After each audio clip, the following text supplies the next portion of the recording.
I left my business, left my nonprofit, left my family. I'd wake up like this, heart pounding, wake up at night. It would wake me out of my sleep thinking about this fucking town. I'm gonna sign up for the New York City Marathon. I said the same thing out. This guy does it all. He gives scholarships. Yeah, you change lives. Welcome back to another episode of Volumen. Today we're joined by Adam San Miguel. Dude, I just love this guy, bro. He's owner of Cortaditos. He runs a nonprofit. He trains jiu-jitsu. He works out. He's got a family. He's got kids. This guy does it all. He gives scholarships. Yeah, you change lives. I'm trying. No, you are. Yeah, You're trying. doing it. It's You're a big- doing it, bro. He's a definition He's humble of our on top of podcast. that. Like, He's a definition of our podcast, Volumen. yeah, bro. So Volumen, basically, like, we try and get people on who are, again, creating and just stories that speak volumes, right? So stories that people who are making an impact, who are just creating that ripple effect, that wave effect, right? It's just you're making a change for the positive in people's lives, and we want to have a platform to be able to have those voices, right? Because we work with a lot of different people, and just we see a bunch of different things, and to us, you're just one of these guys that just like, dude, like, want to sit down, just chat a little bit more, get to know you a little bit better. So Thank you so much. This is an honor, man. I've seen some of the people you've had in this podcast, and NFL stars, the violinist. I'm not that talented, man. I'm just working hard. That's it. I'm just grinding. well, I would say, maybe you don't play an instrument, but the work ethic speaks for itself, and the results show. So Thanks, man. So talk to me about, thank you for the coffee today, by the way. Enjoy. Cortaditos. Cafecito. Café con leche, right? Yeah, man. You're the Cuban, right? Cafecito. Yeah. My parents were born in Cuba. I'm first generation. My First brother generation. and I were the first ones in our family to be born here. You have a brother. Yeah, an older brother. I had no idea. Mm-hmm. Did you know you had a brother? No, I did not. Older. Older brother. We've never met him. Yeah. He's not around much. Oh, you guys aren't close. We're okay. We're close. We're close. We're not that close, but Does he live in New Jersey? He or? does. Yeah, Okay. he lives like maybe half a mile from me. All right. Yeah. Okay. Let's talk about the coffee. Yeah, the coffee. So it's part of our culture, as you know, right? Latinos, especially Cubans, we have a thing with coffee. But for me, the coffee is part two. For me, the nonprofit aspect is what brought me number one. Yeah, it's number one to brought the coffee. So many people, I think, do it the opposite, right? They build businesses, build empires, make a lot of money, and then when they're retiring, they're like, "What do I do with all this money?" And maybe find something they want to get back to, maybe for a tax write-off, maybe because it's just they're dying, whatever. For me, it was the complete opposite. I founded CAE, the Cuban American Alliance for Leadership and Education, 10 years ago this year. We got our 501c3 nonprofit from the IRS in 2014. We were working in 2013, so maybe 10, 11 years. And 10 years building that in the community. I would go to the local businesses looking for people to sponsor our scholarship gala, people to support the students. And really, there was little support. Latinos in general just aren't good at understanding philanthropy, aren't good at understanding building generational wealth, helping community, legacy, people that come after them. They're just not good at. We're not good at that. So we have to improve that. So not a lot of people support it, but the one person who did always support was this gentleman, my now partner, Andres Carrillo. So a Cuban guy, came in his 20s, founded a bakery with his family, so that when his family came from Cuba, they all had jobs. And he had a spot on 77th and Bergen Line in North Bergen. And I used to go there working remotely because at the time I worked in tech. I worked in big tech sort of my whole life. I worked for Microsoft at the time. And I would be working remotely and get to know him. And I'd say, hey, Andres, do you want to support the scholarship gala? And every year he would. He would bring coffee. He would bring the pastelitos, the croquetas, sort of the goodies and the coffee. And after a few years of doing that, me being his client, him being the owner of the bakery coffee shop, and then us collaborating on this nonprofit, we basically sat down and started talking life and got to know each other more. And it came up like, hey, do you want to help me with this business and take it to the next level? And I'm like, what are you talking about? And he's like, you want to make this, the Cuban Latin version of an international coffee house that it represents us. I'm like, that sounds cool, Yeah. And for me, anything that goes to that Cuba Avenue just always has my attention. There's like this yearning that I have from my family, from our story, from growing up in the area, that has always made me feel connected as an adult to that. So I couldn't resist. It was not a like, no, it was not a yes. It was like just how, right? It was always going to be, we're going to do it. Yeah, I was in. So after 3 years of that nonprofit partnership, we formed the Cortaditos brand. His business was called Sweets and Cortaditos. So we did a lot of ideating around the brand, what we wanted to be about, how we wanted to treat people, how we wanted to be part of the community, social enterprise sort of business. So on one side, you had a family business, Andres and his family. On the other side, you had me, this social entrepreneur that had this nonprofit, was working in tech. And I worked at the time for Microsoft, Tech for Social Impact. So my job within Microsoft was working with nonprofits. So there was a heavy leaning on the social impact aspect and that giving back aspect. And in 2021, we founded our first coffee shop together. And from day one, it was a big success. 2022, we founded, we opened the second store in the American Dream. 2023, we transformed the North Bergen store that I was just talking about and opened a central kitchen in Union City to make all of our goods and food and pastries and empanadas and Cuban bread and things like that. And then this year, 2024, we redid Belleville and opened Harrison. So right now we have 5 stores. We have our central kitchen, probably 60, 70 employees. And, the rest is going to be history. So we're going to keep growing and building and helping the community and, putting our brand out there. That's awesome, bro. That's a round of applause, bro. That's sick, dude. Thank you. Your Harrison grand opening is this Friday. Yeah, this Friday, 3 o'clock. So if you're in the Newark, Harrison area, I appreciate it. Yeah, you guys have been there since day one with us. So I appreciate that, both on the nonprofit and the for-profit side. So this collaboration has been wonderful. And you guys work hard. You guys grind. You guys have sacrificed a lot. I've seen the growth from your first studio, or I don't know if it was your first studio, but a studio I was at a couple years ago doing a film for our nonprofit. And now I'm here. And it's just, I love seeing the growth. But I know now as a business, owner, operator, I know what goes behind that growth. It's not just the party, the grand opening. There's a lot of hours that no one will ever talk about except you guys. So just take care of each other. That's my advice for you. Take care of each other. You guys are a trooper too. I remember that day when you guys came to that studio. It was like the hottest day in the summer. Yeah. We were soaking wet like by the end of it. We had to turn off the AC every time we had to record. The studio was so small. The AC was 3 feet away from the backdrop. Rafa, I remember that. Yeah, when we had to turn the AC off because you couldn't hear it in the background. Yeah, speaking. That's right. Yeah. We're like, get these lines in so we can turn back the AC. Yeah, we were like stepping outside, getting air, and coming back in. It was cooler outside than it was inside. It was cooler inside, correct. Imagine like a king size bedroom. That was our previous studio. Yeah, pretty much. That's hilarious. But kudos for you, man. That's awesome. It's beautiful to see that journey. It's beautiful. Thank you. I appreciate that. Yeah, I mean, you've been with us. We've been working together, like you said, since like 2020, 2021 or something like that, right? Yeah. I believe it was. I know you.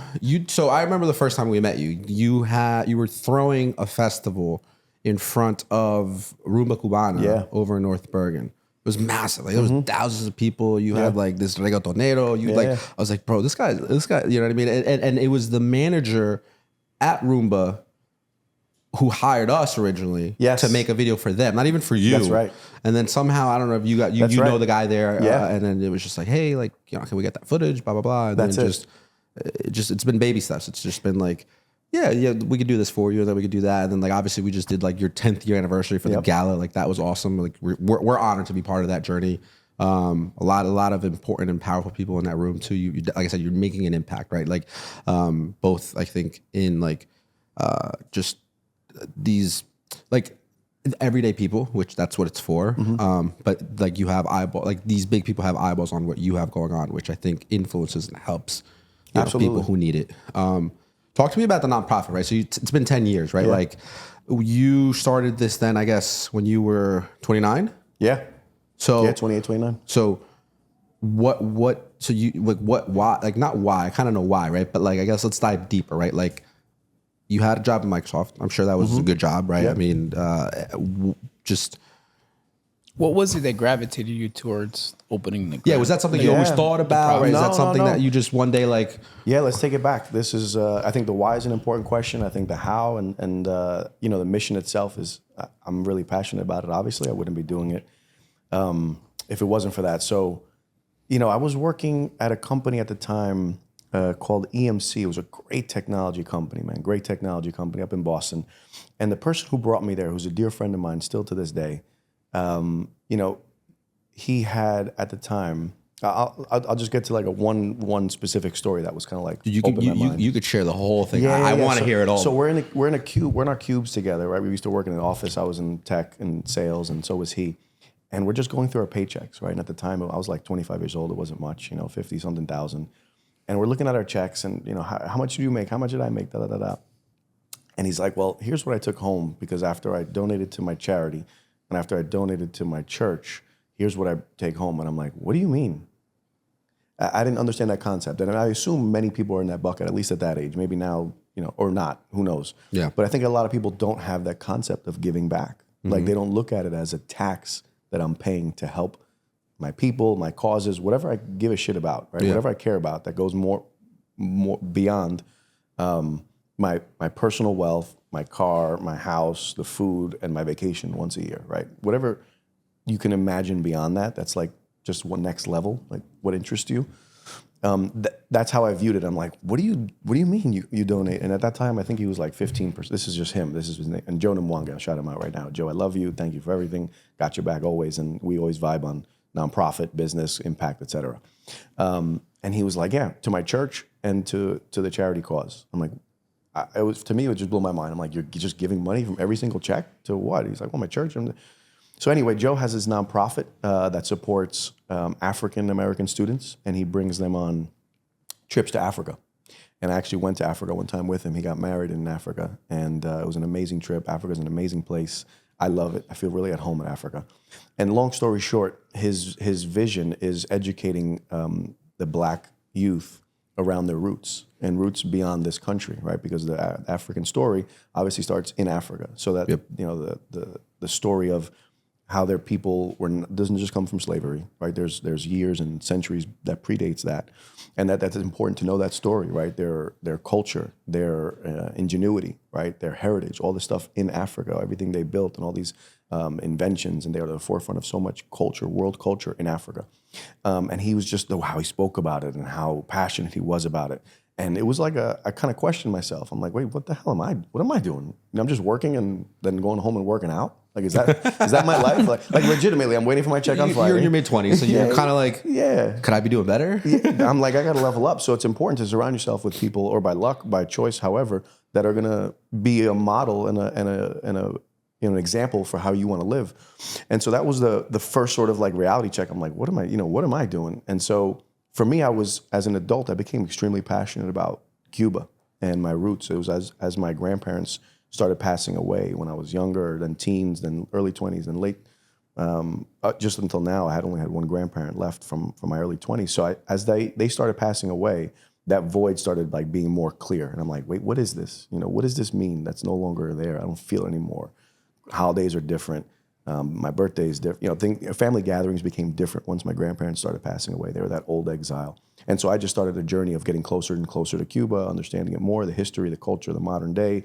And I view it as something I want to be a part of helping improve. I just view it as it's part of my life, right? It's part of my purpose. Yeah, exactly, my mission. So when you look at that issue, it's like, how do you do that? It's a big geopolitical issue. It's not like just doing a toy drive or local food drive here in Jersey, right? You got to think bigger than that and surround yourself with smarter people that'll do that. So to help you do that. So basically, what it boiled down to was looking at that and saying, what do I have? And at that time, I was in business, doing an MBA. So I had friends that were in that similar track, law school students, former lawyers, people in business, and I said, we have the capacity to fundraise. We have the capacity to impart our career trajectories with young students and bring more people into a position to be able to help in the future. Because right now, Cuba is a difficult topic to handle, right? Embargo, communist government. It's not like you can go and start a business or go and start a nonprofit or just go and say, like, we want to help. It's not that kind of place. So the purpose of our nonprofit is to help students develop 3 pillars. One is professional success. You guys, myself, I think, and a lot of other people that have achieved the top of their careers, whether you're a lawyer, doctor, business person, engineer, whatever. We want you to be able to achieve the top in your career to help you. Number 2, we want to inculcate a spirit of service so that you, as we were just talking about, think beyond your own self, riches, et cetera, right? Besides your next house, your next vacation, whatever, think bigger than that, and how can you impact the world? Yep. And then number 3, that connection to Cuba, right? Do you know Cuba? Do you know your heritage? Do you know where you come from, where your family came from? Do you know what's happening now, and what does that connection mean? So those 3 pillars we wanted to empower through our nonprofit. And it was a journey. We didn't like have this on day one. We were just like, guys, figured it out we along got the journey. exactly. Like you guys know, you take one step, you need the next step. And you don't give up and you lead to something bigger as long as you keep going. So back then, connecting the dots from when I was with Joe Namwange next to a cube, in his cube next to him, hearing his paycheck and how he contributed, you know, it led me on that journey to say, what can I do, right? What am I doing and how can I help my community? And so we founded the nonprofit. Little by little, we used to just fundraise for a local scholarship. And then we formed our own scholarship. And then we formed our leadership development program. And that's where we've gotten to today. So it's what I would consider a world-class leadership development program for Cuban American students that brings them on 3 impact trips. So the first impact trip, they go to Miami and meet with Fortune 500 business leaders. Literally, people have started very large companies, made a lot of money, helped the community that are very in touch with Cuba. Local politicians, government folks, nonprofit folks, cultural institutions, so like University of Miami Cuban Heritage Collection, FIU's Future Casa Cuba, Miami Bay of Pigs Museum, things like this. So the students are getting exposure to leadership, to Cuban culture, and to service, all those things that we want to inculcate in them. In their second or third year, they go to Washington, D.C., and get immersed into what is Cuba in the geopolitical context, meet with politicians on the left and right. We have no political affiliation. So we just want to expose the students to the geopolitical thinking on the issue, right? So it's not just cafecito and like your grandmother and domino. It's family, culture, but it's also, there's a geopolitical lens on it, economy, politics, society, et cetera. So we're meeting with these politicians, we're meeting with these independent think tanks, we're meeting with people who are relevant actors in the Cuba-US space. And then the final trip on their graduation or after is we bring them to Cuba. And we do the same thing, meet with leaders, meet with folks that are, for example, the U.S. ambassador to Cuba, other ambassadors to other countries. We'll meet with nonprofits, NGOs operating in Cuba. We'll meet with entrepreneurs in Cuba. And so the goal is through that experience, number one, the students have an enriched, expanded perspective. You're giving them the opportunity to like find where they want to fit in or where they want to contribute by Correct. just like showing them the whole field in each area, like United States, at home, back at Cuba. Correct. So you're giving them, where do you want to do your part? Correct. Exactly. And we don't tell them how. We don't tell them what to think. We just say, here's who we have access to. Here's are the relevant players. Let it expand your horizon. Let it open you up a little bit. And then hopefully the goal is that 10, 20 years from now, as we've done this, and instead of having maybe 100 plus students already through this program, that we have thousands and thousands, and that one day the gala's in Havana and you guys are filming it, and we can have impact and we can start public-private Bring my partnerships. polo. Yeah, your guayabera, right? You can, that we can start nonprofits, start businesses, and start truly helping civil society develop in the country that most of the students are born in or their parents are from, et cetera, and that we care about. So that's where the nonprofit, that's how it kind of started. Right. That's where we are today. And it's been a beautiful journey. We've impacted so many students, so many, like, I always say about Kai, and this is the truth, I'm speaking from the heart. If it wasn't for my 2 daughters, Mariela and Natalia, if it wasn't for them, I could literally get hit by a bus outside this building and be completely fine. Like I'm filled with such gratitude and such life and such love from having given and having impacted directly students. I know nombre y apellido. I know names and last names of people whose lives are directly impacted and lifted and have more capacity to achieve their dreams. Yeah. Because of my life, and this is not me taking credit for anything, I'm just saying I know the impact that I've had.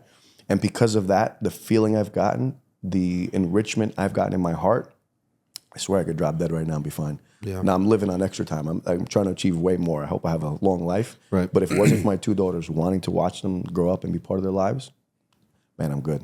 You live a life of service. 1,000%. Yeah, man. I remember being at the gala and hearing, like, I guess the testimonials, right? Just hearing the students, these young 20-year-olds share their experience through the nonprofit and like your organization. And like, there was one kid in particular that I remember the story really stuck out. And I don't remember his name, but I have the footage. So You say the story, I'll tell you the name. yeah. He I believe he talked about, I think he said like either him and his family or his family they attempted to come here like 3 times or something. Mario Gonzalez. Yeah, there you go. Yeah, he left on a raft so like 5 times. Yeah, that guy. Yeah, that he gave story. a good speech.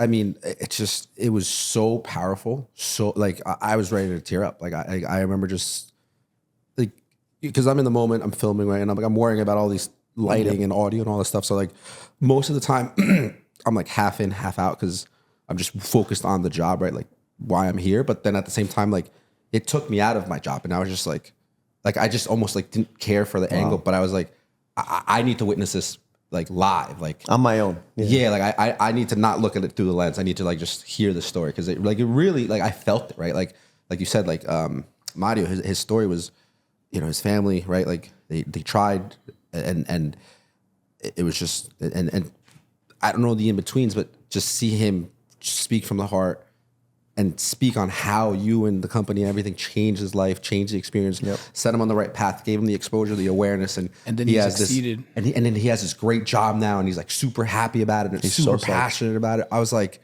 it's just like it was so wholesome, and it really makes you appreciate things, where it's like, these not just them, but like people in general. There's other people. I always try and put life into perspective of like, people have it worse than us out there, right? So like it'd always be worse, and so sort of like you said, right? It's like you're doing so much for other people, like you're legitimately changing people's lives, and like it's I don't know, I haven't done it on the magnitude that you have. I hope to one day, right? Yep. I like to think that like the people in here in this room and everyone that we surround ourselves with, we're changing their lives, right? Just giving them that sort of like, just push of like, hey, like That belief. right? Like you can I do believe in you, like you can do this for yourself, right? And I know you instill that into these kids, and it was I'm rambling, but the point is like, No, I'm glad you brought Mario up. It's just beautiful to capture his story because number one, he's such an amazing individual. So a lot of this, I don't take credit for how their lives end up because these kids are going to achieve with or without me. But we do help guide them. We do help facilitate. And so part of what the organization does, a big part of it, is help level the playing field. This is not just a Cuban thing. This isn't. We'll go to history in a second. But you think about someone who's born here, not like us to immigrant parents. But That's why his story stood out a lot to me because like I feel like me and him, our families came here. You know, like when we were young, like I came here, it was just like my mom and dad. They split up. I was just with my dad, no other family member. So like his story was just him and his parents. Like, like I saw myself in him. Like Correct. like I could be a kid in Ecuador right now struggling. Correct. But my parents made a decision, and I moved here when I was 5. like there's a lot of kids in his situation and his generation that went through the same thing and just hearing it, you don't hear it that much. That's why it stood out to us the day we were there because like you sometimes think like you're the only one going through something. It's just like we put ourselves in a box sometimes, but there's like a lot of other people feeling the same thing you are. So 1000%. it was refreshing to like hear it again. And that wasn't like the first or last time I'm gonna hear. I'm probably gonna hear another story later on, but like that also like ignites more fire. Like I feel like people gotta like really listen to these things because it helps. It really does. It really does. So just like you, Rafa, you, Alan, him, if you're not born here or your parents aren't born here, your grandparents aren't born here, there's people who have a lot more connections. There's people who have a lot easier time navigating what you guys are just like doing on your own, right? And what I'm doing on my, and I don't want to say on your own, everyone has help. But the point is, this kid is he was very intelligent on his own, right? He's just a smart kid. He got into Northeastern University in Boston, a great school. He got into their co-op program, so he was doing internship almost every year in school. It's a great program. But he didn't have this network of like, he was born in whatever Bergen County and his daddy was in the country club. Like he didn't have that stuff. Yeah. We don't have that stuff.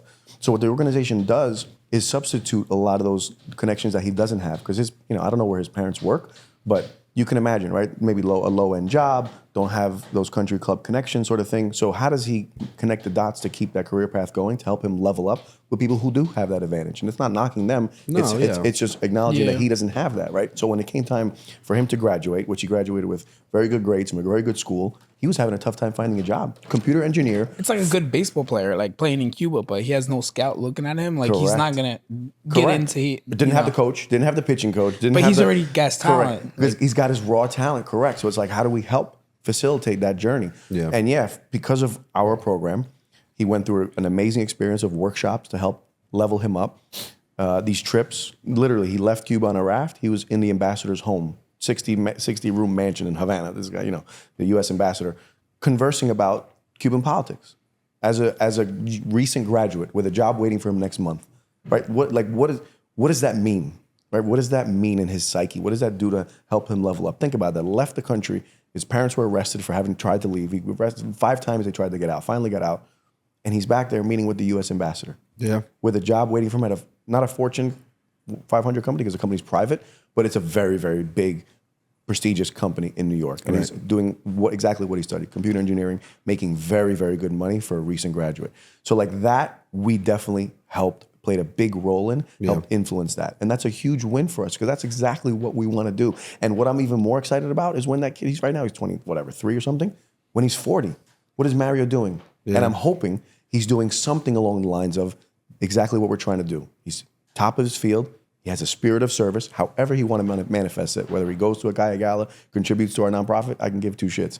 If he's doing something that is helping a cause that he cares about, that's amazing, right? Just that cycle of paying it forward, paying it forward.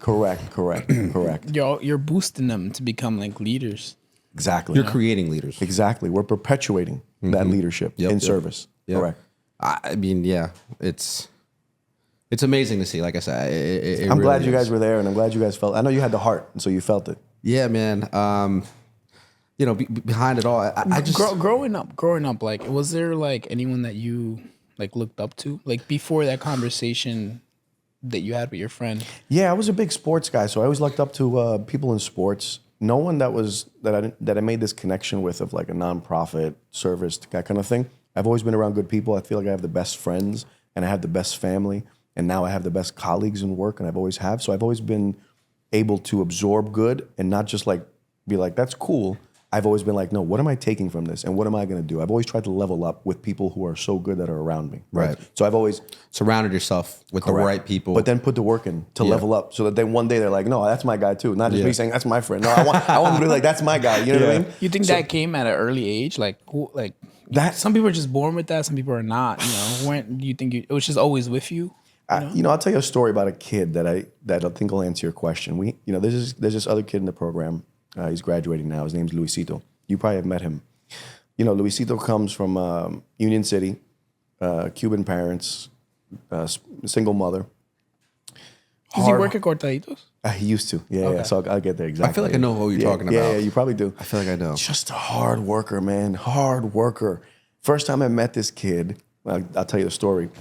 Carla, who was the first person to receive a scholarship in the program, and now she's like the administrator, helps me administrate the program a lot. Yeah. She's like, Adam, you got to meet this kid. He's just like you. He's so Cuban, but he was born here. Da da da da. So I'm like, all right, I'll meet this kid, but I don't have that much time. So I'm like, this was years before he was going to apply, like a year before he was going to apply. So I'm like, I don't have to meet this kid yet. Yeah. I'm like, all right, have him meet me at my house. At the time, I lived in an apartment on 48th Street, and in the garage, I had a workout set up. So I had, I had a home gym. A home gym. I had a pull-up bar, a barbell, everything. I'm like, let's see what this kid's about. I'm like, have him meet me at my house at 5 a.m. See if he really shows up. We'll get a workout. You're that guy. And I love that. I love that. So the day comes. I had that guy in high school. He was my band teacher. He would take us to Garrett Mountain to play the trumpet when I started, and like in the Sunday mornings. That's awesome, man. Did you go? Yeah. I know how to play the trumpet very well. That's beautiful. But like, that's how he pretty much like, you're gonna show up? I was like, yeah. Yeah, if you're about it, you're about it. Like I'm thoroughly jealous of people who have a musical talent, because it's cool to be able to bust out something like a trumpet, like singing, like violin, like that's cool to have. Luisito plays the piano, the kid I'm talking about. Yeah. So he shows up 5 a.m. We get a workout in, it kind of kicks his ass, but he gets through it. Were you surprised that he showed up? I was floored. 5 a.m., man. Yeah. Come on. That's a hard ask. That's a big ask. Yeah. Like you're in the position to be able to make that ask. Yeah. So it's like, show up. And he's elite. He's next level. I didn't know this kid, but if you show up at 5 a.m. and you're working out, like, okay, you have potential. That respect. Correct. Like, all right, what's up? Correct. So he applies to the program, gets into the program. He got the scholarship. He's in the leadership development program. We open Cortaditos. I'm like, we need a manager. He was at the time managing some store in the American Dream Mall. I'm like, this kid's perfect. Started managing Cortaditos.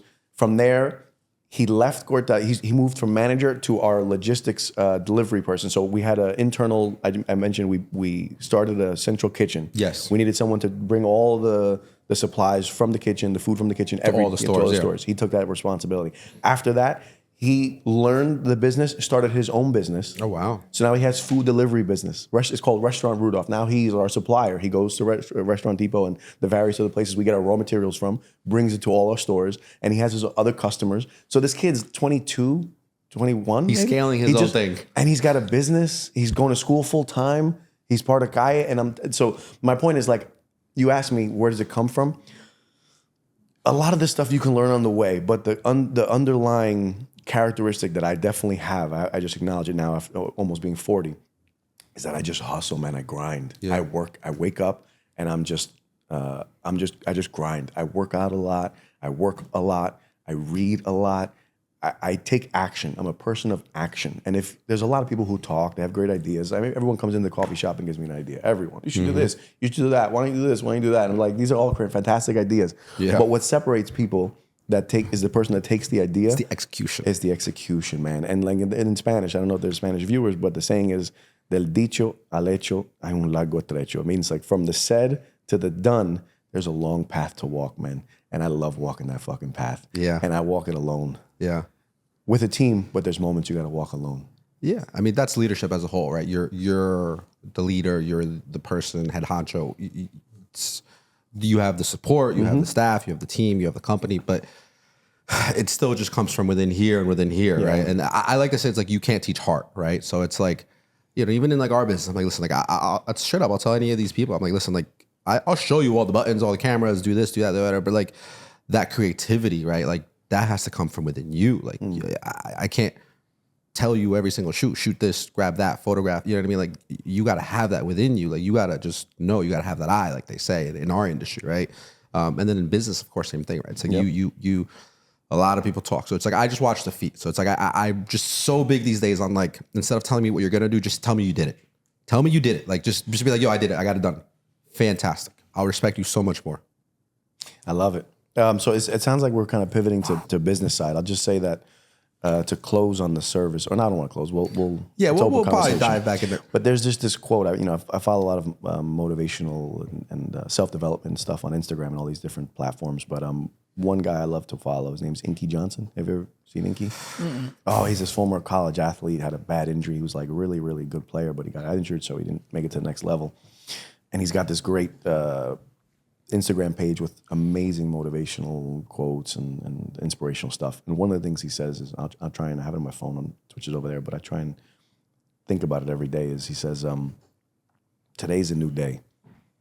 You've been given this day to do as you will. You can do as you will with it, or you can waste it. Tomorrow, what you do today is important because you will never get this day back. Tomorrow, you will only have what you have left behind. So make sure you make today a good day. Yeah. That's deep. And I butchered it. It's deep. But basically saying you have this day. You've been given the opportunity. Yeah. Do something good with it, right? So how you talk to people, how you interact with people, how you chase your dreams, how you treat people, all that stuff is very, days go by and not every day is guaranteed. So basically do something good with today.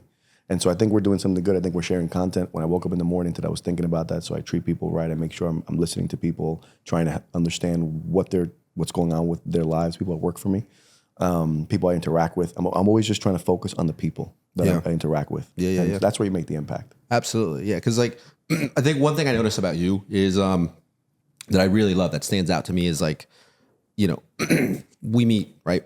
People like you, successful people, entrepreneurs, business people, musicians, athletes, whatever.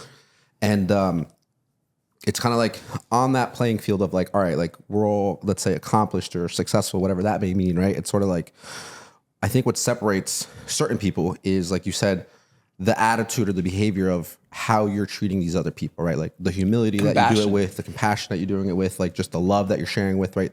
The selflessness, right? Because it's like, obviously there's a lot of people who can become successful, but they're assholes, they're jerks, they're just rude. Like, and it's just like, that's great. Like you've achieved something, but you've become like this other thing too, that's just so negative, that's so like off-putting.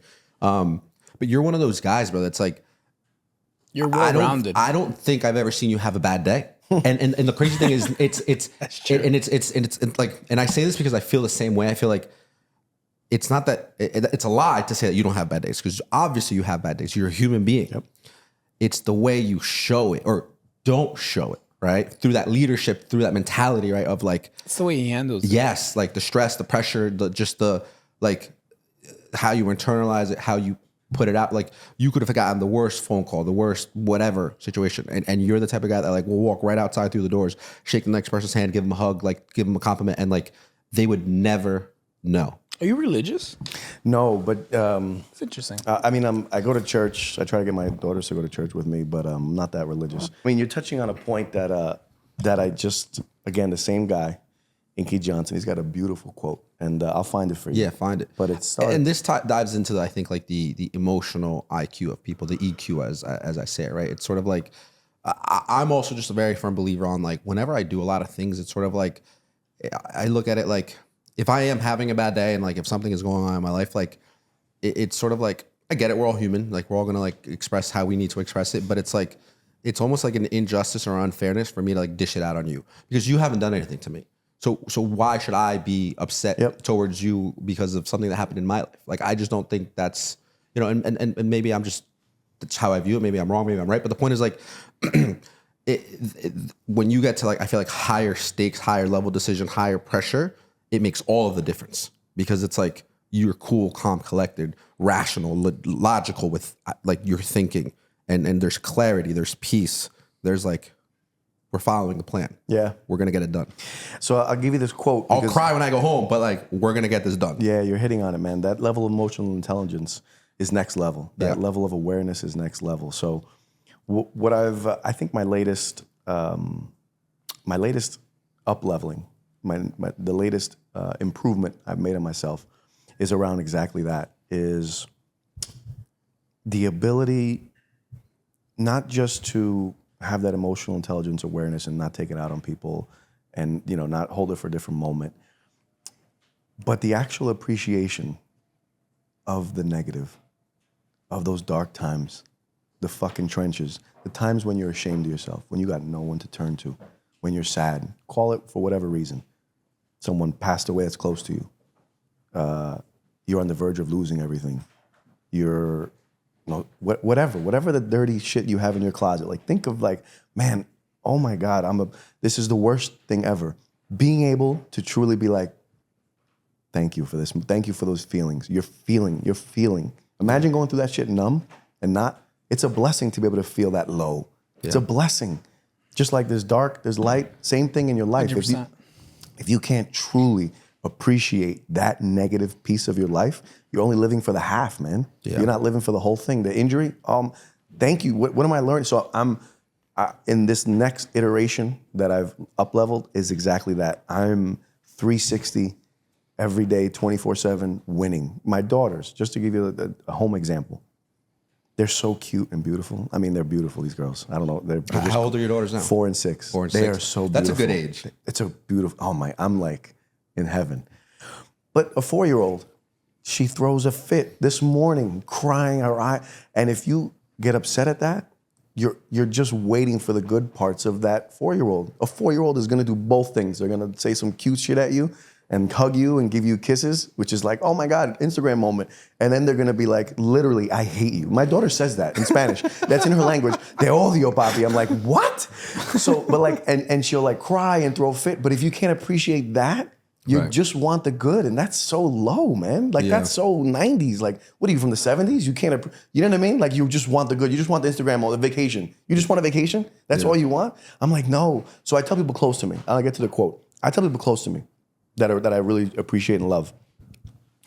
Listen, we'll celebrate your wins, man. We graduated college, high five, whatever. I want to be one of many. That's not my moment. I want to be one of many. When you are fucking ashamed, when you did something you would never admit to anyone, when you're literally fucking coming out of jail, when you're down the bottom, when you cheated on your wife, when whatever the down and the dumb shit, the worst thing you've ever done, and you have no one, call me. Yes. I sent you something like that. Call me. Remember I sent you like, I think a couple weeks ago, literally something like that. I was like, if it was like it's again it's like an Instagram video, but it was along the lines of I don't know if it's from a movie or whatnot, but it was basically saying literally what you said.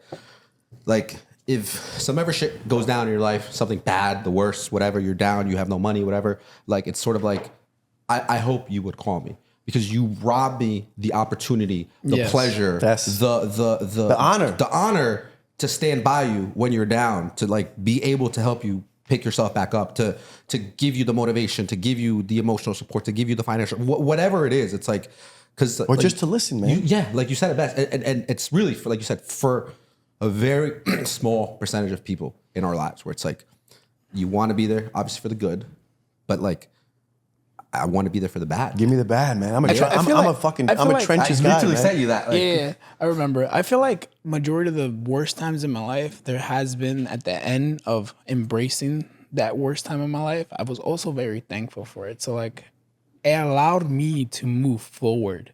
Because it's like, what else are you gonna do with that? You know, like might as well use it to do good. You know, like you're already at the lowest, the worst of the worst. Like you're just gonna let the worst sit there for like years and never do anything about it, or you're gonna use that good and be thankful for that worst. Correct. That worst maybe happened to you so you can help out somebody else in preventing their worst from happening. And I want to add something to that if I can. Rafa, for you personally, whatever the worst things that you have done, not just happened to you, right? Shit happens to people, but I'm talking about you, like the worst shit that you have done. If me as someone who cares about you, and we're not that close, but I'm talking in my mind. If me as someone who cares about you doesn't accept those things and appreciate those things, then I'm only telling you I like 85% of Rafa. I only like 60 to 70% of Rafa. Yeah. Because you, as you are today, this day, whatever many years of life you've been living all the beautiful things you've done, and you've also done whatever bad things you've done or been bad things done to you, but they all form who you are in this moment. So me saying, I don't accept, I don't love, I don't appreciate the bad stuff is me saying, you know what, I want to change you, and I don't want to change you. If you accept Adam for who I am, then you accept all the good and the bad. So people who I love, I want to be in the trenches with them. I'm good I want to know the bad side of them, because then I get even closer to you. I'm not going to judge you. I'm not going to shut you out. Listen, I'm going to do whatever I can to help you within what is in my power. If not, I'm just going to be there with you. And we'll go through it together. But I want, for the people I love, I want to know that version, because I appreciate that, because it forms part of who you are. Yeah, you learn together. It forms part of who you are. You're not you. Yeah. If you remove all the bad I did, I regret all the bad I did, remove it. What if those learnings, those moments, they are who I am? They built me up to this. Yeah. You understand what I'm saying? Absolutely. So and to add to like, find the quote. I got it. You don't know if they never happened, you could have been worse. You know, you could have never really seen that reflection of you during that moment. Here's the quote, and look how much it doubles down on what we're saying. Consider it pure joy. Pure joy. Consider it pure joy, my brothers and sisters, whenever you face trials of many kinds, because you know that the testing of your faith produces perseverance. Let perseverance finish its work, so that you may become mature and complete and not lacking anything. Pure joy. So when you're in those toughest moments, you're just like, oh my God. Again, not something bad happens to you. That's like bad level. But it's when you're like, oh man, I put myself in this position. I put myself in. I'm the evil here. I'm the cancer. That's when it's like, no. Yeah. Love it like if you're celebrating the birthday, the graduation, the buying of a home, the starting of a business. Celebrate that shit. Yeah. Pure joy. Joy. You gotta cry and then laugh and feel joy right after. Right in it.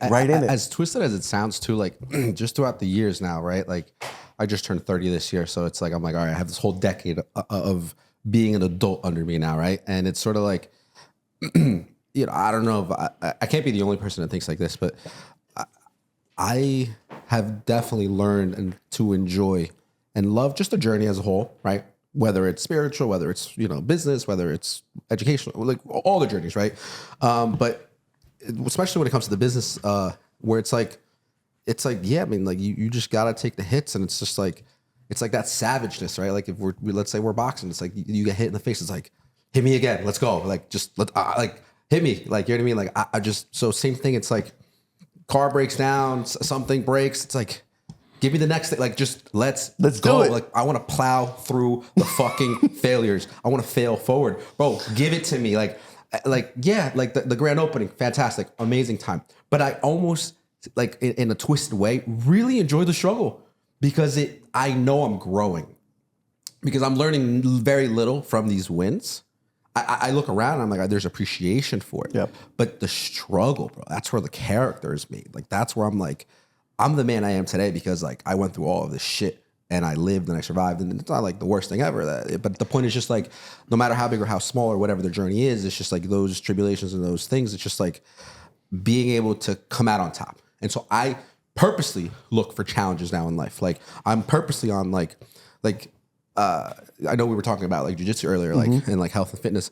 Like, bro, I'm gonna sign up for the New York City Marathon this upcoming year. I said the same thing. Well, and I did martial arts because I did taekwondo for 7 years. I was probably like biggest, oldest kid in the class, and I would verse a younger kid. He was like 2 years younger than me, much smaller than me, nice and like slim, but he was a black belt. So he was like really fast. His kicks hurt, and I would be a white belt fighting a black belt. But I was the biggest. So I was like, I guess I could take it more. So like he was faster, stronger, and the more and more I sparred with him, the more and more I wanted to keep fighting with him because I'm like, I understand his speed now. I understand the pain. I understand his timing. Like I got better instead of being afraid of it. You know, because a lot of people were afraid of it. They're like, I don't want to fight that guy. I want to fight that guy at full strength. Like, it's scary, you know? I think martial arts really helped a lot with that during that. I feel like a lot of kids should join sports, martial arts, music. I feel like they do actually really help development. I agree, and you know, knowing that how old are you, Rafa? I'm 29. Damn, you guys long are so from young. 30. Yeah. Good for you guys. We're in the 30s club together. What are you talking about? Rafa's not. I'm not. Man, but my membership is expiring pretty soon, man. I'm They moving told on. me I looked 24 the other day. So. I'm moving on. But I'll tell you, it seems like on a generational thing that you guys are on the cusp of where I think the folks that are lower than you, like younger than you, much younger than you, have only or are not as balanced as you guys are, because I think previous generations don't have the emotional intelligence that you guys have. You guys are very aware for a young age. At 30 and 20, you said 25? 29. Yeah, 25. And at 29, the concepts that you guys have very well present in your mind is well ahead of your time. But at the same time, with the same token, you guys have the spirit of service and grind, like you sacrifice. Like you're not afraid to roll up your sleeves and just like bang your head against the wall as many times as it's gonna take to break the wall. It's the upbringing. The next generation. That's such a funny analogy. No, it's true. The next generation, I think, is very clear about their. Thank you. The next generation is very clear about their concepts, and I think they're very emotionally intelligent because there's just so much information out there that they undoubtedly get it.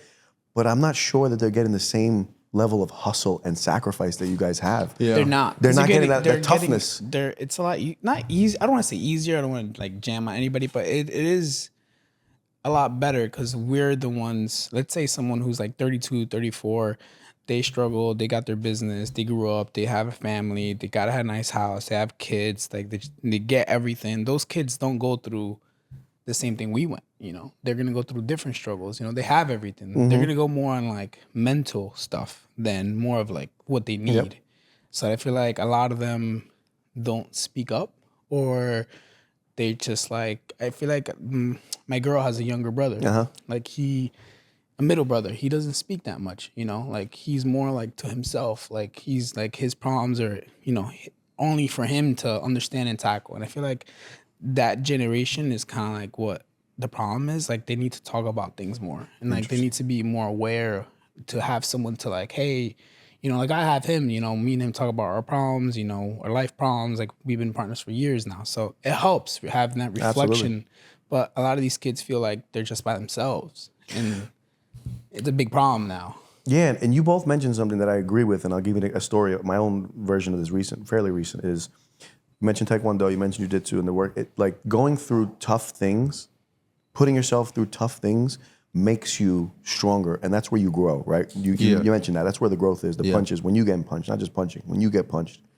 And I think that is less and less and less the more you go down generations. I think they're going through, because it's just like hard times create hard people create good times create soft people. Right? Yeah, and that's like, well, you have a 4 and a 6 year old, right? So like, I mean, do you see it in your children a little bit? Like, they're not very, saying no, I absolutely do. And there's a few different things I see, and I'll just point out. But But it is a big fear though, like for you or for me to say like I'm scared of it one day when I have children. like I'll be scared of it too because it's like, oh, let's say okay, I reach higher success, I reach where I'm like really good in life and stuff like that, and I give my kids everything, and it's like, damn, what if like they still don't come out strong enough, even though I gave them everything. But like the other part is like the psychological part. It's like the most important thing about, I guess, when us have kids or, someone like you who's like a high achiever, like you're not going to put your kids through struggle. Like you already cleared that for them. But now it's like the psychological. It's like, that is the scariest part, like for me. Yeah. So I go through that on a daily basis with my girls. We do. I think through it through two lenses. One is service and one is the strength, right? I don't want to have, they're individuals, so I don't want to pretend that I control their destiny. I don't, right? They're individuals, they're their own people. But in general, I don't want to foster an environment that creates someone who's mentally weak and or physically weak. Yep. And I don't also want to foster an environment where they lack humility, gratitude, and they have a sense of entitlement. Those things I don't want to foster. So what is the opposite? Strength and service. When you're in service, when you're giving, and I don't mean Mother Teresa type giving, if that's your thing, fantastic, right? Even better. But I don't mean Mother Teresa type giving. I just mean that a way you treat people, and I mean there is a purpose to your life that is beyond, again, gathering personal interests and satisfying your personal pleasures. That's what I mean. So when I think through how to foster those things, I do think that you have to involve young kids at an early age in service. So I want them around my nonprofit a lot. Yeah. I want them when we travel, I do want to do volunteer projects. I do want to see them giving things away. I do want to see them serving in soup kitchens, basic things and complex things. I do want them to see and experience poverty, not in their daily lives, but when we go visit family in Cuba, we're not staying at a hotel, right? We're still staying with my aunt, who's in a very, very, very, very low-end neighborhood, right? With un barrio marginal, the marginal neighborhood, right? And so those things on the service side. On the strength side, I do want to foster environments where they do have to test their strength, both mental and physical. So they do both. I'll show you a beautiful, really cute picture. They do jujitsu. Both of them. Oh, nice. Both of them are in jujitsu. They have the little pink. gis in They there. got a pink. They got a pink gi and a purple gi. That was the big. They're very. I have two divas in the house. They're like, yo no quiero poner ese kimono blanco. I'm like, that's what they use. No, yo quiero uno rosado. Like, I want a pink one. I'm like, so I had to go online and find a pink fucking gi for my daughter and a purple one for the other one. But I'll give you my just quick lens on it. So I mentioned, I don't know if I mentioned it, but I'm also in the military. I'm in the Coast Guard Reserve. And one of the trainings that I had to go through was what they call Federal Law Enforcement Training Center. It's where you become a federal law enforcement officer, which I am part-time. And the part of the course is a water survival training where you have to go through evolutions of swimming, breathing, inflating your vest, jumping off a ladder. There's a bunch of different things you have to do. One of them includes all your gear on, helmet, shoes, belt, everything. And you have to do a few evolutions. You got to inflate your vest, and then you got to like lock arms with other people and like row to the other side of the pool. In that evolution, they give you a mini version of it and a long version of it. The mini version of it, about 15% of the class failed. I was one of them. I'm an okay swimmer now, but floating, I go right to the bottom. Maybe it's muscle mass, whatever it is, I go right to the bottom. On the final test, this thing had me like out for weeks, and I've learned to run at this. For weeks, I was waking up and my heart was pounding. I'm like, dude, I'm down here in South Charleston, South Carolina. If I flunk this, I get kicked out. I left my business, left my nonprofit, left my family to come down and training. I'm gonna get fucking kicked out of this thing. I'm like, are you kidding me? I'm like an athlete. I still got this training in my blood. I'm like, oh my God. I'd wake up like this, heart pounding. Wake up at night. It would wake me out of my sleep thinking about this fucking test. It was in my head. It's eating at you. It was beating me. It was just, the punches that was landing were freaking hard, man. Dude, the day comes. They go in waves of groups. It's like 5 in the pool at a time. I'm in the last wave, man. Everyone has passed up until that point. I get in, do the evolution, going through it, and I'm struggling, dude. I'm going down. I'm literally, I can picture it right now because I have a photographic memory. I'm underwater looking at the instructor from outside the water. He's there on a floaty, like they have someone there who's like ready, just to pull someone out, right? I'm coming up, going for air, going back down, going up. This guy is watching me drown. Just seeing you struggle. I'm looking at him from inside the water. I'm like, he's not coming for me. This dude's not coming for me. I have to tap out. He's not coming for me. I'll go up, go back down, down. Everyone knew I was struggling. The side of the pool was right there. The next time I went down, I made the gasping air, and I went out. I tapped out, dude. It's the only person who failed. Everyone else passed. Man, they give you 2 times after that. I came back the next day. The whole afternoon, I spent in the pool myself, doing the evolution, doing it, back and forth, doing it, blowing it up, all the stuff I had to do. The next day, I passed it. But my point in saying the story is, as I'm gasping for air, looking at him not pulling me out of the water, and then as I'm going to pull myself out, to tap out, to go to the side, as my arm is extending, I remember in my head, I said, oh, this is why I'm here. I'm here to fail. I'm here to challenge myself. I'm here to grow. Like, that's why I signed up. One of the reasons why I signed up, I believe in serving the country. That gave my family opportunity, that gives me all these freedoms, et cetera, et cetera. And that's why I signed up for the Coast Guard. But why I went to that training and why I signed up for that job was because I wanted to find a deeper, next level version of myself. And I came to fail. I didn't come to just do what I can do. I didn't come to run, push-ups. I killed people with that. I'm a very physically fit person. I literally was like gasping, coming out. And I said, oh, this is why I'm here. This is exactly why I'm here.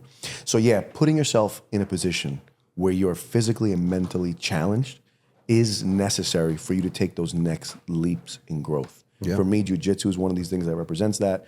I've competed. That shit also makes my heart like this. Once they announce like who you're facing, I'm like Googling the guy. I'm like, who is this guy? What's you look at the guy too. You're like, fuck, that's him. So I've learned that when you get that feeling of very nervousness, like worriedness, anxiousness, whatever it is about something, I run at that. I run towards it. You know what I mean? Well, so yeah, to answer your question, through service and things that strengthen you mentally and physically, you have to do them consistently over your life, in my opinion, to develop into the person that I think you want to become. So, quick question about that story. What changed from day 1 to day 2? Obviously, you put in the work and the repetitions, but I guess, when did it click? Or when did you were like, oh, like, this is where like, or you know what I mean? Like, so the truth is, that epiphany. There was no epiphany, man. I was risking failing again. Yeah, so you just didn't figure it out, but you were like, we're gonna have to take the test again the next day. No. I kind of clicked into it where what I felt myself doing, and people were coaching me afterwards. They don't just like, they pull like, you out. Figure it out. They're like, well, here's what you got to work on. So number 1 is you need to be able to relax your breathing. So right away when you start going, in panic mode, and specifically in the pool, you can't fight the water. You got to like flow with the water, right? So that was the first thing I was doing. I was trying to beat the water. I was trying to like do things quick. Be the water. Yeah. I should be the water instead of beat the water. I was trying to physically muscle. Karate Kid? I don't know, but there's your Taekwondo background, right? So there was the aspect of the breathing, number 1.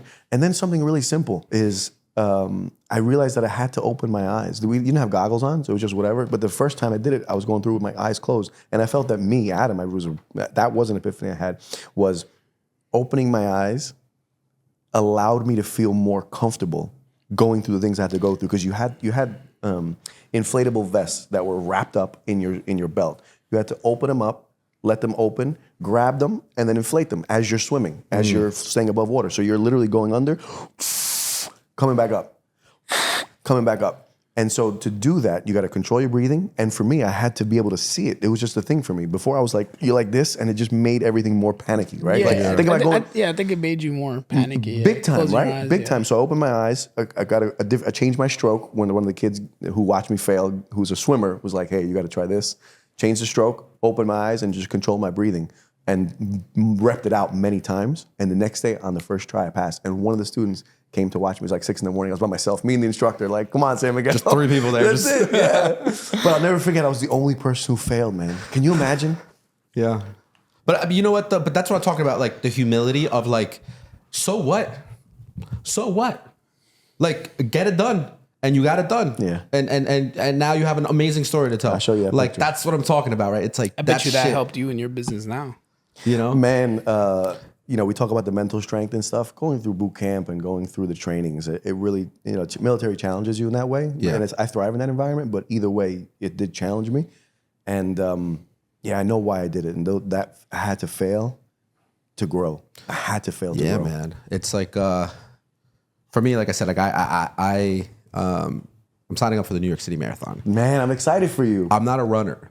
That's why it's a challenge, right? Like I've never ran in my life. But do you have enough qualifying? Like, don't you have to have a certain amount of races, or how does that work? Dude, I don't know. Oh, okay. I know the why. The how, I don't care. Like I'm figuring out the game plan now, of course. I got to tell you why I'm proud of you is because I know you're going to do it. And so whatever you've done in the past that has me believing you're going to do it is cool, man. Honestly, that's like whatever character credibility you've earned in my psyche is pretty cool because I'm like, oh shit, he's gonna do it. He does not know how he's gonna do it. I know people who've done it, and I think you have to have a certain number of qualifying runs. Like there's a process. You can't just be like, guys, I'm showing up today. I want to run the New York City. It's not like that. There's a process. So the fact that you don't even know the process, but I still believe you will do. You're gonna be crossing the finish line. Kudos to you, man. Thank you, bro. And like again, it's like I don't know. Running, I've always hated it. Don't enjoy it. I've gotten shin splints from it. I just not a fast runner, like I said. I get shin splints all the time. But like, I like challenging myself, right? I like putting a big, scary like obstacle in front of me, and it gives me a sense of purpose. And oh shit, let me see this. This is the first day or second day? That was after I passed. Oh shit, Second day. Look at that. Does he look happy? He looks fucking like, bro. You just went Now, through. if you want to look, zoom in behind me so you can see the ladder you have to jump off. You have to climb up and let go of. Just 30 feet up. Yeah. You see it back there or no? No, I don't see it. Zoom in. So the real scary one though, after the marathon. You don't see the ladder back there? No. Let me see. Oh, that's like over here, but I don't think so. Yeah, the ladder back here. No, not that one. That's the pool. Then that one, the one on the left. Yeah, me there's see. a ladder right here on the left side of the foot. Right? Yeah. That's like, it goes all the way up. Yep. Okay. Yeah. Yeah, no, I mean, I started running this year. And for health reasons, I was just like, all right, like it's time to get back into shit, right? It's time to, just reclaim that part of my life again. Because I think like, if you're not healthy and we achieve the success and we achieve all these other things, it's like you can't appreciate it, right? Like you want to be able to, I don't know, just have quality of life. I think it's very important, Big right? time. And so I was like, okay, like I said before, like the reason why I got into jiu-jitsu was like, all right, like I was working out, I was wrestling, I was in pretty good shape, and it was just like I just need something else to kind of challenge me. Kind of like you're like, we're gonna go do the Coast Guard. Like I just need something else. And so I thought to myself, kind of like when I was in high school, and I was like, shit, like what's the hardest sport? I'm like, what do I hate? I was like, I hate running. So I'm like, wouldn't it be crazy if I could just do a marathon? And then it was like, all right, like let's do a fucking marathon. Like I don't know how. It scares the shit out of me, but I've started breaking it down, right? I went for like a 6 mile run now, like I could do that. So I've proven it to myself, like, okay, like I can do a 3K, I can almost basically do a 5K. And so, yes, I'm gonna take steps in terms of like, I'll sign up for like a 5K, I'll sign up for a 10K, I'll sign up for a half, all leading up to the full. And I'm not going for time, I'm not going for like, just like, I'm doing my research on things now, and like, the world record right now is some guy, he like did it in like sub 2 hours. Oh my God. He's running like a 13 mile per hour pace on like, it's sickening. Like it's just, the point is, if you break down these big scary fast. goals and obstacles, like into these smaller disciplines of your day to day, right? Like your disciplines, your habit, if you choose your habits and you learn to like really have control over them, and not let life sway you and distract you, because life will come at you, but it's your job to be the rock. And like, it doesn't matter if you didn't sleep. It doesn't matter if you didn't eat. It doesn't matter if you don't feel good. It doesn't matter. It's either you did it or you didn't do it. And so if I say I'm going to do something, I'm going to do it. And then that's why you believe that if I say something, I'm going to do it, because there's that credibility, but there's also that pattern of like, I've done these things and that I said I was going to do. So now it's like, that's like my reputation, I guess. Right. Yep. But that's step one of my plan. That's awesome, man. The Iron Man is like the crazier one. That one's like, Do you swim? I know how to swim, yeah. That's not a good answer. No, I know how to swim. I come from a family of swimmers. Like my grandfather, he's big time swimmer, like sort of like national swimmer for Ecuador. Wow. He's in like newspapers. He has like all these like medals and trophies. He's like swam like crazy amounts, and then like, my mom was a swimmer. No way. So like when I was like 5, like my parents put me into swimming class. So I swam for like 3-4 years, like I guess under training or whatever. So like I've learned maybe competitive, you would call it competitive swimming. Yeah, but for like a kid, right? So but the point is like, it's like anything else, like riding a bike, like you don't forget it. So it's like, I know how to swim, I don't swim, but it's good cardio. So the point is like, I want to do the running part because to me, that's the harder part. It's like riding a bike, swimming. Most kids do that. You grow up with that. But running, like, I feel like you either hate it or love it. I hate it. But it's that mental discipline. It's that paradigm shift of like, I'm going to teach myself to do something that I hate and learn to love it at any cost. I love that. And like, that's crazy. I love like, that. You ask I'm normal so happy people, for like, you. yo, like, it's like, they're like, no, that shit's hard. I'm like, yeah, I know it's fucking hard, but that's what makes it great. That's what's going to make it like when I finish, like that satisfaction, that joy, that bliss of like, man, like I did it, you know? Yeah, people have a different, I think normal people have a different conception of as to why people do stuff like that, a marathon or any physical feat. It's not the feat itself. It's the journey. It's who what- I'm going to get to become. Correct. While achieving this goal. Correct. That I put upon myself. Correct. So who are you looking to become in the next couple of years? Like, what do you want to do? Man, I'm excited about the journey I'm on. I love being everything I am right now. I really do. I love being a soldier. I love being a social entrepreneur. I love where Guy is going. It's 10 years and we celebrated it. We went national. So I love where we're going. I love the people I'm around and everything I'm doing. I love Cortaditos. I really do. I have great people around me. And most above all, I'm grateful for the people that are around me because of those journeys that I'm on. And I mean that sincerely. When I look at, I'm going to meetings after this with the leadership team. When I look at the leadership team at Cortaditos, man, I wouldn't train them for anything. You guys are growing quick too. I mean, like from one location Yep. to 5 now. Yep. Right? Like what's Eating franchise. the end goal, right? Like do you guys want to be like the next Starbucks, but like, you know, like Yeah. So what's the vision So there? our ambitions are that high. They're equally as high. I would say that if you look at our market and how we address the market in terms of being a Latin American offering, I think we may have less addressable market than something as mainstream as Starbucks. Right. But if Starbucks has, call it 20,000 in the world, can we get to 10,000, 15,000? I believe so. And how we're getting there is dude, we're really being modest with what we pull from the business I mean, listen, if a business is successful, you have X amount of profits, whatever they are, right? If it's successful. If you're breaking even or you're losing, that's a different story, right? Right. But if you have X amount of profits, it just becomes, what are you going to do with those profits? Reinvest back in. Correct. And how what's your posture towards that? And it's like personal finances almost. How do you treat your personal finances? Right. Also, how do you live? A lot of people make more money to spend more money, Correct. but if you could kind of keep those expenses low, so you have more risk and actual equity to invest Correct. back in, and Correct. I mean, Exactly. it's So just- so we prioritize the growth. We prioritize the people. We try and pay people well. We try and take care of people, and we're trying to grow the business. So It's kind of like maintain that sacrifice that you've been making for a little longer, even after success is coming. correct. Even I would say a lot longer. Yeah, because I mean, Indefinitely, I would say. Yeah, exactly. like, because you could still be making millions, but it's like, I don't need to be spending millions. Let's put it back into the business. Yeah, Like, I think it's cooler to grow someone's career. I think it's cooler to employ more people. I think it's cooler to scale our culture. That's more interesting to me. I think the rest will come later. But in our business, it's very capital intensive. So what you do with the dollar that is a profit is very important. For example, and this is no secret, right? To start a Starbucks, to physically build the location out, it's over 400. The average one's around $400,000, right? So you can't scale super quick unless you have a boatload of cash. Right. I don't come from cash. None of this is my partner.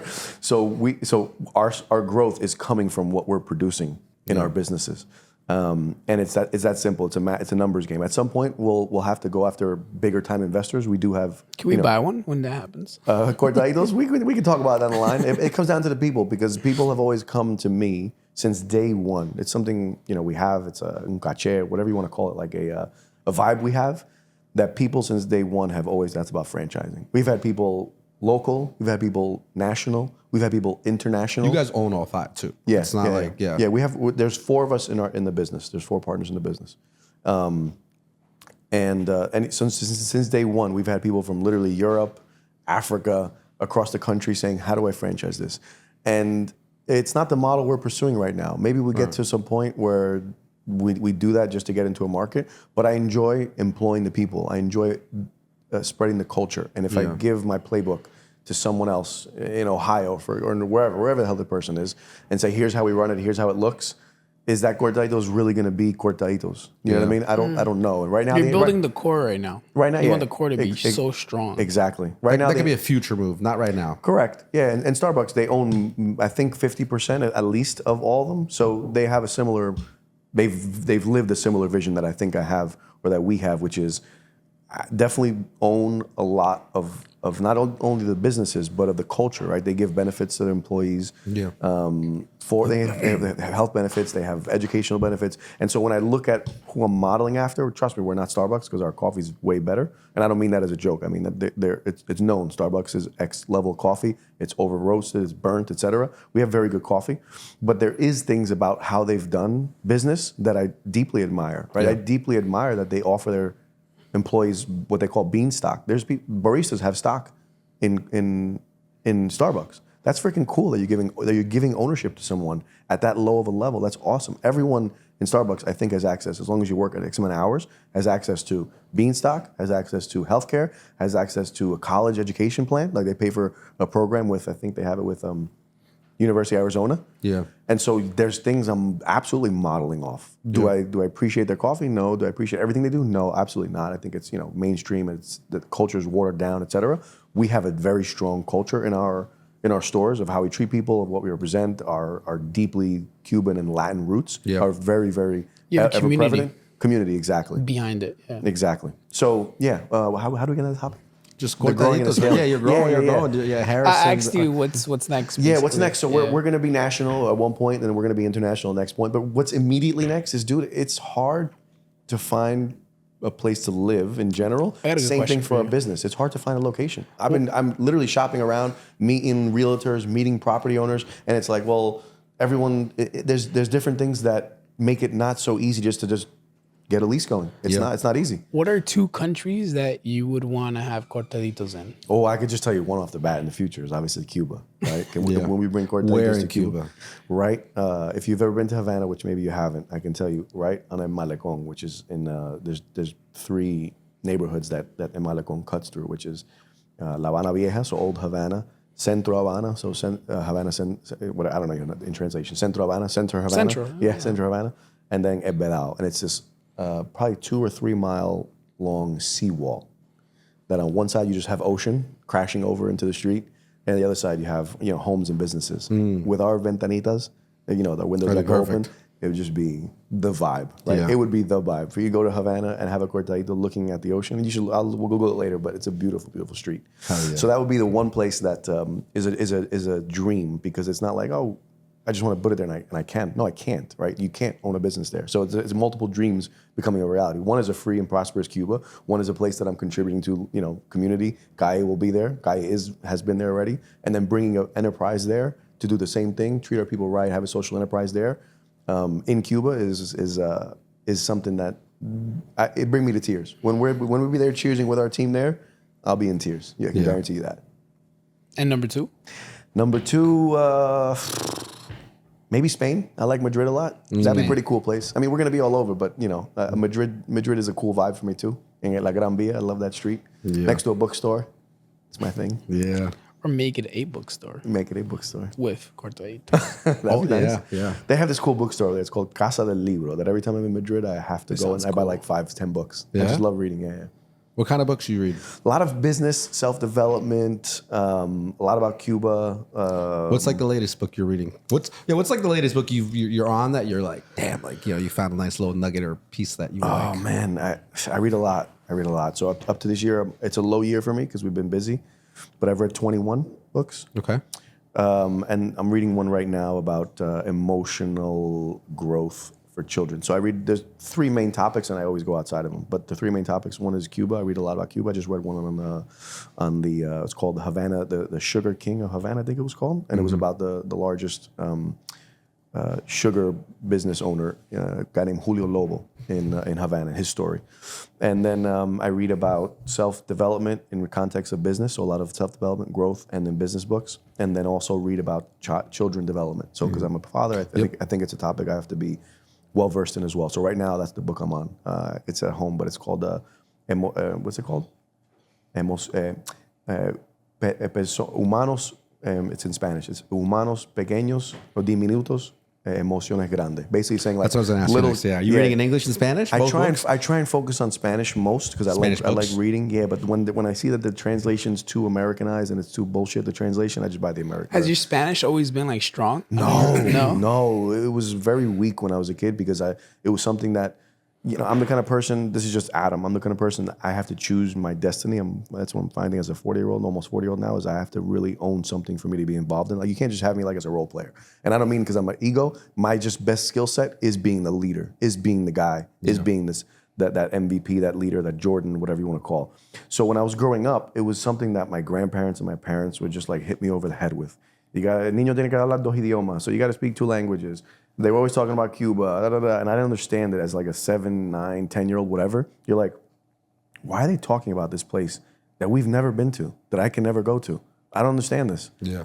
They was crying about it, nostalgia, talking stories about it. I'm like, I don't care. Like, and I was a very rebellious kid. Like, my parents weren't cool, right? That was like, it's kind of like every kid's story, but mine big time. So whatever they were proposing was not what I wanted. So I wanted to, if they were in Spanish. Complete opposite. The complete opposite. Yeah. So they're like, he has to speak English. I'm like, I'm not gonna. They have to speak Spanish. I'm like, I'm not gonna speak Spanish. Fuck you. You know. So it's when they started passing away that I'm like, man, I was such a shithead when I was growing up, right? Yeah. So my Spanish was very bad. Speaking it, I always understood it great. Just didn't speak it a lot because I chose not to. I would be the kid who you speak to me in Spanish. I speak to you back in English on purpose, right? Just to be that guy. Just to be that kid. So when they started going away, then so I'm like, okay, I'm not gonna be so anti it. And then when they started dying, like passing away, my grandparents, I'm like, no, I'm all in here, man. So what I miss? And I started researching, knowing my family, knowing the story, knowing the Cuba, knowing everything. And so I became like pivoted to full on, like it's mine now.